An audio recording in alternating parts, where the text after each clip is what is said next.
Jaune's sudden desire to train must have taken his team by surprise. That, or it put them into shock entirely. That was the only explanation for why, even now, a week later, Weiss had still looked like she wasn't sure if she believed him when he said he was going out to run laps around Beacon. She'd known better than to challenge him, however. Yang did that the first time, totally assuming he was off for some booty call, then had been stuck doing laps with him. She'd never forgiven him for that, even if it was her fault in the first place. For Jaune, the long runs were a chance to unwind and de-stress. It wasn't something he'd realized he really needed, but being left without breath and with aching muscles was catharsis, and there couldn't be catharsis without a problem to escape from. It was probably the fear of what he knew would be coming, what he was still fairly sure would happen even though he made the decision to try and fight it. His hands tightened into fists, and he found a burst of last-minute energy that let him run harder a little faster. He was going to fight this. The future looked bad, but when did it not? He'd faced the threat of death over 1,000 times. This would be no different. Unlike all of those other times, it felt so much more personal. He'd always have reason to fight, people to fight for, loved ones to save. But this felt heavier. This life felt better. He felt more alive. In a way he hadn't known he was lacking. Maybe it was his family. Maybe it was his friends. Or maybe it was the fact he allowed himself time to relax, to put aside his hellish training and actually live for a bit. Even if that time didn't help him now, he couldn't find it in himself to regret it. Slowing down and taking time off had given him a new appreciation for life. It reminded him what life was, that it was more than just endless training in pursuit of a single, unifying goal. Exhaustion caught him near the statue, but he kept jogging until the grass, collapsing down on that and lying on his back. It was cool and soft, in contrast to the sun that beat down on him. He closed his eyes against it, then covered them with his arm when that wasn't enough. By all rights, it was a lovely day, except that he was exhausted and covered in sweat, which never felt good in hot weather. Where was sleet and snow when you needed it? An hour and a half. Jaune thought, checking his scroll and ending the stopwatch. That's a lot better than it was last week. Not much, but it might make the difference. Conditioning was all he needed, or he'd ever needed really. When it came to pure skill and technique, there were few better than him. What chance did they have when they'd only had 17 to 20 years of life, and only half or less of that to train? It wasn't like he was a better person than them, or a harder worker. He just had all the time in the world, and he'd used it. The problem was that pure skill had never been enough to make a difference. He'd never been enough to make a difference. He was only one man, after all, and his attempts to draw other people in to help him had always ended in failure. It didn't matter though, he would keep fighting. One eye cracked open as he rolled over onto his side and flipped through his scroll. The aura display came up, and he sighed at seeing the full health and green bar. He reached out to pick up a stone and brushed it against his skin. It took a few tries, but it eventually did graze and draw the tiniest droplet of blood. It was hard not to feel disappointed. He wasn't sure what he'd hoped for, but there had always been a disbelief it might have fixed itself now that he decided to return to his path. Life wasn't so easy, nor was his aura. I guess I'm just lucky the others haven't asked why I don't want to spar. They were probably still afraid of hurting him so soon after his illness. While they still trained with Crow, and grew all the stronger for it, he sat on the sidelines, occasionally joining in to talk about strategy and leadership with the older man. If Crow was surprised at the sudden shift in his motivation, then he kept quiet on it. He still didn't join any of the spars though. Without aura, his secret would be given away immediately. and there was no way they'd let him compete. Weiss, Yang and Blake would protect him out of love. But they'd also ensure they died alone and unprotected and kind. He sighed and rolled over onto his back. At least he was doing something. He was getting better. A shadow fell over him. "I thought you were meant to be training," Weiss said. She stood with hands on hips, Blake and Yang on either side. "I didn't realize you were training your ability to fall asleep at any moment. Can you not see I'm covered in sweat?" "No, but I can smell it." He knew she couldn't. Her smile gave the insult away. With the festival so close, and the three of them unknowing of what would come, their moods had never been higher. Ignorance was bliss. He couldn't bring himself to ruin their parade. Not when he felt better just watching them laugh and smile. "You said you'd come spend the day with us at the festival," Yang said. "You're not getting out of that, even if you are tired." "That afraid I'll run off?" "More like Blake will." She rolled her eyes at the dark-haired girl. "Do you have any idea how many times she tried to tell us this is pointless or not important?" "It isn't." "See? Gods. It's like me and Weiss are the only people who even know how to have fun on this team." "Weiss and I," the heiress said. Correction. I'm the only person who knows how to have fun." He laughed. "Poor Yang. Life really dealt you a bad hand, huh? Give me a second to rest and I'll be ready."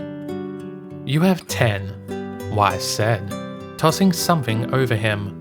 His vision was cut off for a moment, before he fumbled the fabric off his face and realized it was his white jacket they'd all brought him. The day had been too hot to run in it, but it would be a welcome relief later. "Don't think we're going to let you sneak off on the pretense of getting a shower or something," she said, stalking up to stand by his side. "Not after the three of us spent time preparing." "I can tell," Jaune said, head between her legs. "Black underwear. Nice." "Wrong," she smiled. "A combat skirt is designed to stop you looking, but a good attempt at rile me up nonetheless. I'm not going to kick you though. You'd only use that as an excuse to get out of this."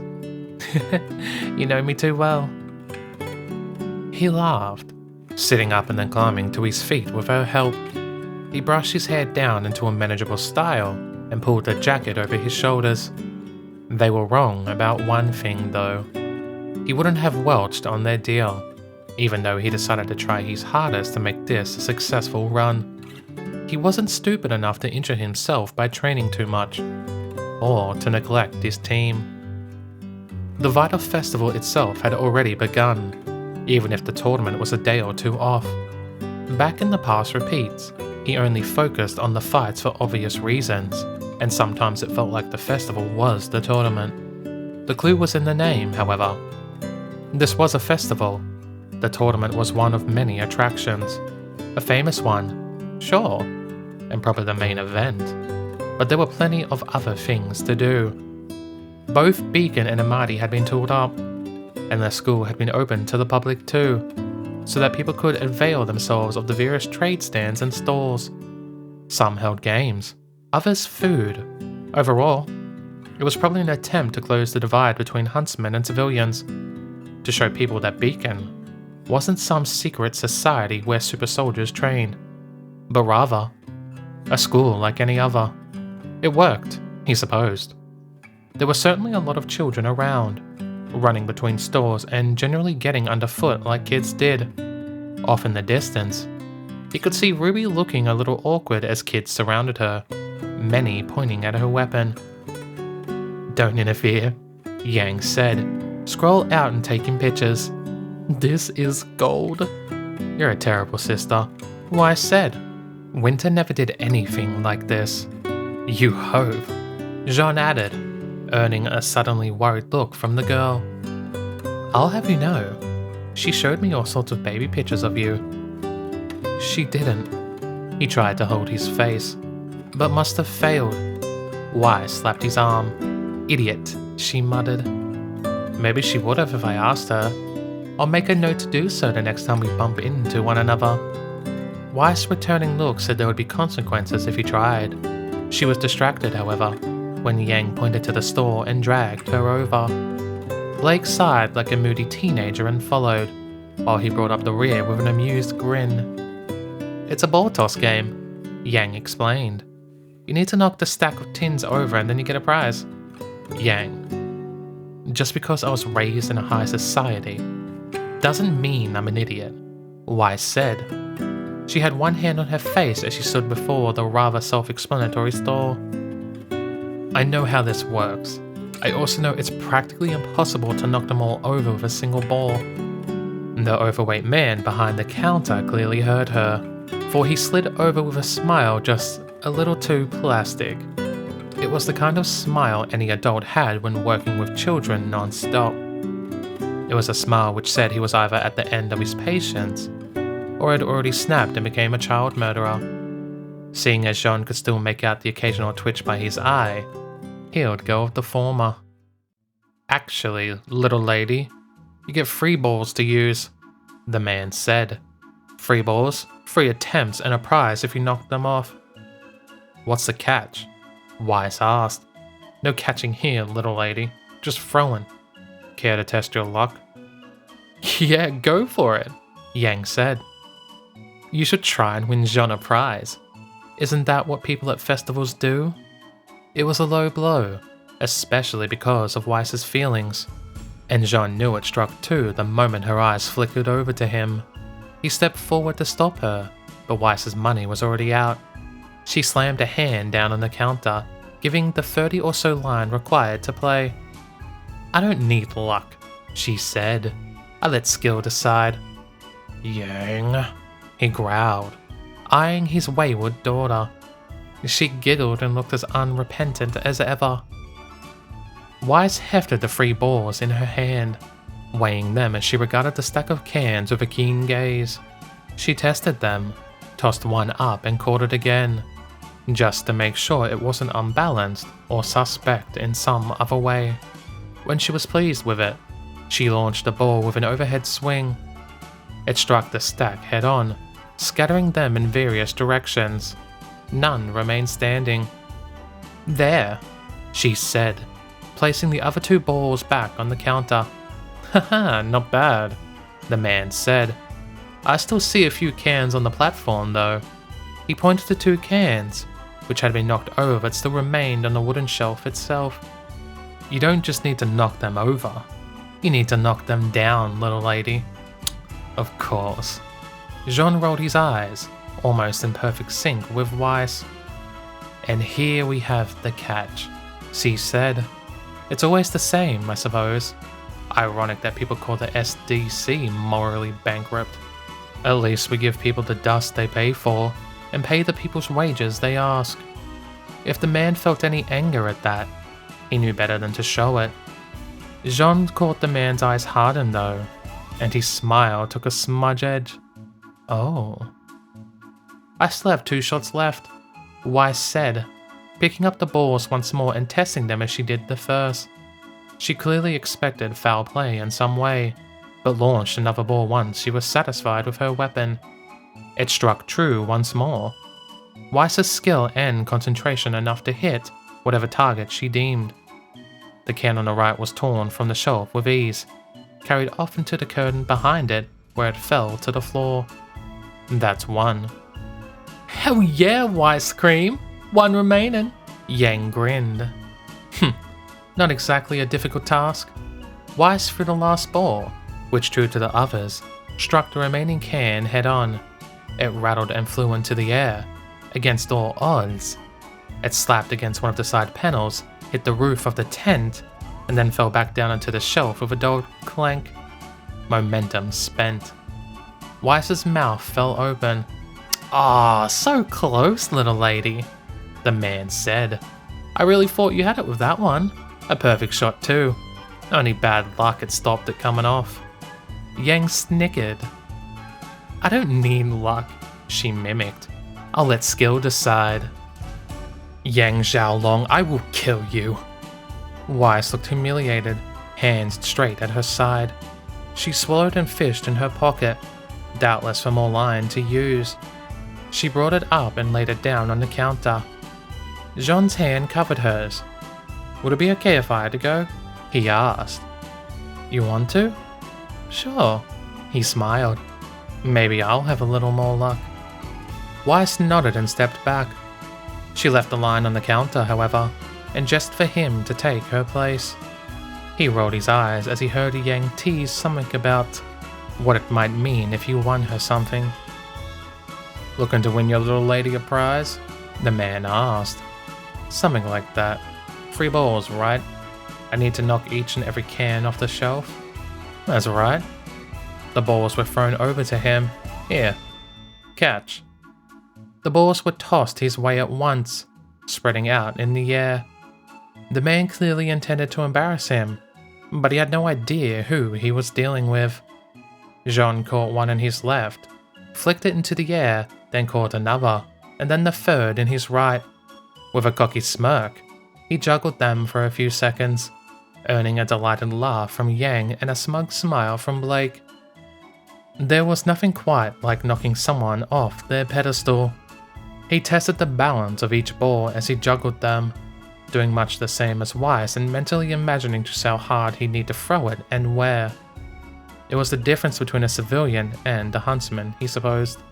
Once he was happy, he threw the first. Blake nodded as the stack was knocked down. It wasn't quite as impressive as Weiss's, since there were 3 cans remained on the shelf, but 2 were close together and he was confident he could catch both of those with a second ball. He aimed and let loose. Down to 1 again. The man laughed. "Let's see whether luck or skill prevails today.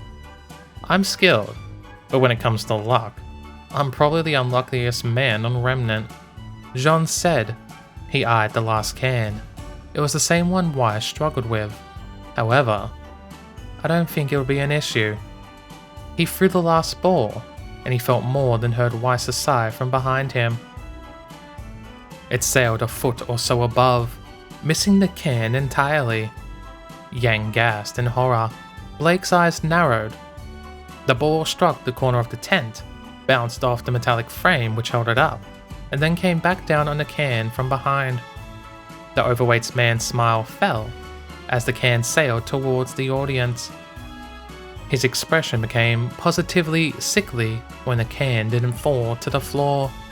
It hovered in midair, suspended from a piece of string only visible when the sun hit it from the right angle. The crowd that had naturally gathered behind them to watch someone fail began to mutter. They didn't sound pleased. "Luck and skill," Jaune sighed, "have very little to do with your game." "Why, you?" Weiss took a step forward, but he caught her around her shoulders. They stood with her against his chest and one of his arms wrapped around her shoulders, the other her waist. Now, he laughed. "Don't begrudge the man. Not everyone can be as honest and forthright as you, Weiss. Some people need to cheat and steal to make a living, even if it is from children." Jaune smiled as the unrest behind them picked up. "Isn't that right, mister?" I think this can is off the platform, even if it didn't hit the floor. I'd like my prize, please." "Yeah, of course. He turned and snatched a yellow bear off the pile and held it out. It was a ratty thing, and it looked like it had been God knows where. It looked like a piece of crap, honestly. Jaune pointed back at the pile. "I'd like the swan, please." It was a little larger, but not by too much. "The white one?" he added. "I think it'll fit the recipient a little more than that old thing." The man scowled but didn't dare argue. He put down the bear and practically threw the swan at them. Jaune caught it before it could hit Weiss in the face, then turned them both away with a parting smile. He very much doubted anyone would visit the man's stall after that. Good riddance. Weiss wasn't the only one who hated cheats and sneaks. "Here you go," he said, holding the swan against Weiss's chest. She took it without a word and held it there. "Thank you," she said. I can't believe I fell for his trick." "You didn't miss. It was the only reason I figured out there must have been a trick. Your aim was perfect as usual." He grinned and made to tease her a little further, but for someone interrupting him. "Luck and skill have very little to do with your game," the voice mocked. The impression wasn't very good, but the sarcastic lip was familiar. Familiar enough to make his head perk up. Sheesh, talk about trying to sound cool. Did you steal that from a movie or something? It couldn't be. Jaune's mind went blank, but even so, it didn't stop the automatic response. Don't complain because you're jealous. No one expects you to try and match my level of wit. Hey, I'm cooler than you. Keep telling yourself that. Jaune said, turning with a wide smile. It might be true, one day, Hazel. Hazel, his sister growled and looked away, unable to come up with a return blow. That didn't matter though. He wasn't sure he could bring himself to listen anyway. They were all there, from Amber to Sapphire, his mum and dad too. His mouth fell open, but the words wouldn't come out. Surprise, Juniper said with a little wave. She smiled a smile full of white teeth, but leaned against Nicholas's shoulder. He had one arm around her, offering support as well as protecting her. The reason was obvious, for she carried quite the added weight on her stomach. Mum? Oi, and us? Hazel growled. Hazel, shut up. Jade said, slapping her twin around the back of the head. You'll ruin the mood. Ugh, you already did. Can't you see he's with someone? Confusion settled over him at that comment, but he felt something shift against his chest. It only took looking down at Weiss's red face to realize he still had hold of her, and what their position looked like. He coughed and let her go, wincing when she took a step away from him. Hazel! Lavender sighed. This is all your fault. Not my fault, Juniper placed a hand over her daughter's mouth, cutting her off with a roll of the eyes. Let him speak, sweetie. That is, if he can think of anything to say. I'd have thought a son of mine so popular with the ladies would know how to greet his own family. The kick was all he needed into action. He stepped forward, arms open wide, and then winced when 4 girls tried to squeeze into them at once. When Amber, Lavender, and Sable and Sapphire realized they couldn't fit, they went for the obvious option. Keep trying regardless. Jaune felt his shoulders creak. Al, could you maybe? No, Amber said. It's been months. You need to make up for the time we missed. She wrapped her arms around his waist, Lavender doing the same a little higher, while the other 2 aided in his intimate danger. Girls, give him some space, his father chuckled. It was only once they had grumbled the entire way that the others took their turns. Jade gave him a quick hug and a thump on the arm. Hazel a reluctant one that was tighter than it looked. Coral gave him one too, but made sure to lay a kiss on his cheek as she did. Jaune hesitated in front of Juniper. He didn't know what to do, not with the baby bump there. What if he hurt her? She sighed and drew him in with one arm, settling him beside her as she hugged him and to the side. It's good to see you, sweetie, she said. It's been so long. It had, and he felt a tear in the corner of his eye. He wiped it away, trying to make sure no one noticed. She did, of course, but she wouldn't mention it. How are you here? He asked. No, wait. Why are you here? How did you find me? Bullhead, to cheer you on, and your friends. In that order. My friends? Jaune turned back to his team, in time to see Yang holding a scroll she no doubt used to record his emotional outbursts. You need to find out and wipe that clean later. Yang with blackmail material was like a Beowulf with a baby. The chances of him surviving that were about the same too. You guys organized this? He asked. When? How? Weiss snorted. Why do you think we were so insistent on getting you here? Did you really think I'd have refused you time to get changed if it wasn't important? Surprise, Blake said, with a little smile on her face. Why is that the idea? Yang said. I set it up. Sapphire and I exchanged numbers back when they came to Vale. A part of him felt that it would have frightened him. That there might have been other things they exchanged. Terrible things, actually. Things of him when he was a baby, or when they dressed him up as a girl. He couldn't muster the fear, however. His smile was watery. He couldn't believe his team would go so far for him. You three, he whispered. Consider it a gift for your recovery. Why said. Her smile was kind, her eyes soft. That and for getting hurt trying to help us. Jaune winced. What? Recovery? Weiss's eyes suddenly became a lot less kind. You didn't tell them? She snapped. Well, I meant to. Jaune! The two of them snapped in perfect unison. Weiss and Juniper looked at one another in surprise, then shared a meaningful nod and turned back to him, hands on their hips. Would you care to explain? Weiss asked. Yes, sweetie. Juniper said as well.